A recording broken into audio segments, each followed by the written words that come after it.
Salam sejahtera saya ucapkan kepada hadirin sekalian. Di sini ingin saya lahirkan rasa kesyukuran kerana diberi peluang keemasan dalam negara yang sentiasa aman damai dan terus memberi laluan mudah kepada saya untuk menyampaikan sebuah ucapan yang bertajuk disiplin asas kecemerlangan diri. Pendengar yang dikasihi sekalian, sebelum saya meneruskan bicara menutur kata-kata, izinkan saya mendefinisikan tajuk saya pada hari ini. Disiplin asas kecemerlangan diri. Disiplin membawa maksud kepatuhan kepada peraturan. Asas pula ialah tapak. Dasar merupakan satu permulaan, manakala kecemerlangan merupakan satu kegemilangan diri seseorang.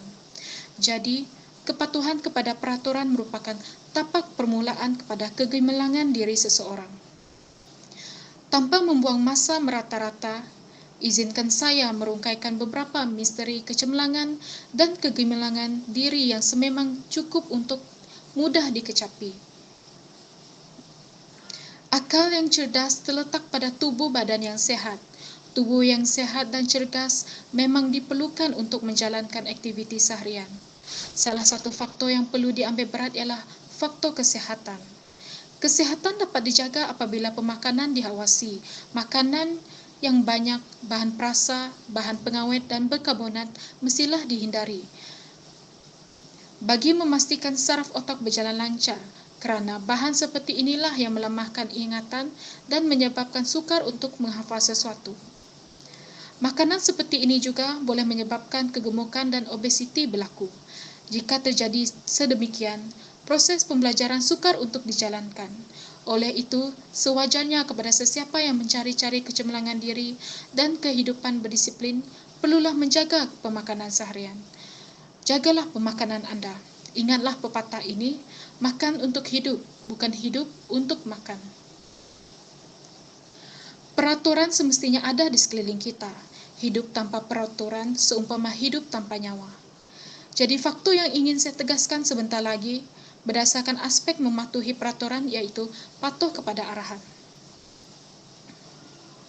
Jalan trafik, rumah ibu bapa, sekolah guru atau di mana sahaja kita berada, pasti ada arahan dan peraturannya tersendiri. Pelajar yang cemerlang merupakan pelajar yang patuh kepada arahan gurunya. Anak yang soleh merupakan anak yang mendengar arahan ibu bapanya. Dan pengguna jalan raya yang berhemat ialah pengguna yang akur dengan arahan dan peraturan jalan rayanya. Kajian akal menunjukkan individu yang cemerlang ialah individu yang akur dengan arahan. Contohnya, guru menyuruh pelajar mengulang kaji pelajaran dan menyiapkan kerja sekolah.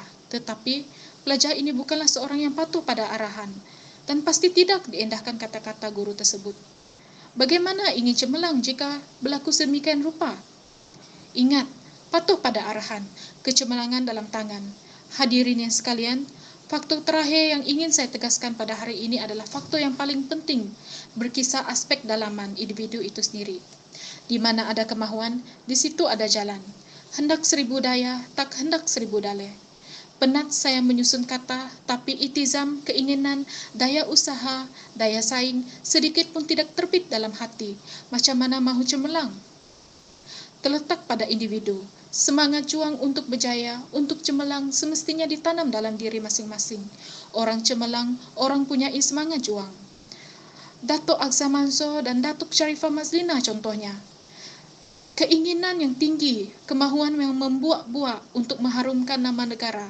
Inilah resepi utama yang membolehkan mereka mengecapi kemanisan, kejayaan dan kecemerlangan. Lihatlah dunia. Mana-mana pemimpin yang berdisiplin, yang bersungguh-sungguh, yang punya wawasan dan cita-cita tinggi, pasti disanjungi masyarakat. Siapa yang menuai, dia akan mendapat hasilnya. Siapa yang bersungguh-sungguh, dia akan mendapat kejayaannya. Hadirin yang dihormati sekalian, kesimpulan yang tidak ada jalan pintas lain untuk meraih kecemerlangan dan kegemilangan tanpa memiliki serta mempraktikkan amalan hidup berdisiplin. Resepi kejayaan telah saya suapkan. Keluarkanlah sedikit tenaga, kunyah dan telah akan merasap ke dalam diri. Akhir kata, sebelum saya berundur diri, saya mahu tegaskan sekali lagi, disiplin yang jitu dalam diri seseorang mampu membawanya ke gerbang kejayaan yang cemerlang, gemilang dan terbilang. Saya akhiri ucapan saya dengan serangkap pantun. Kalau ada sumur di ladang, bolehlah saya menumpang mandi. Kalau ada umur yang panjang, bolehlah kita berjumpa lagi. Sekian, terima kasih daripada saya.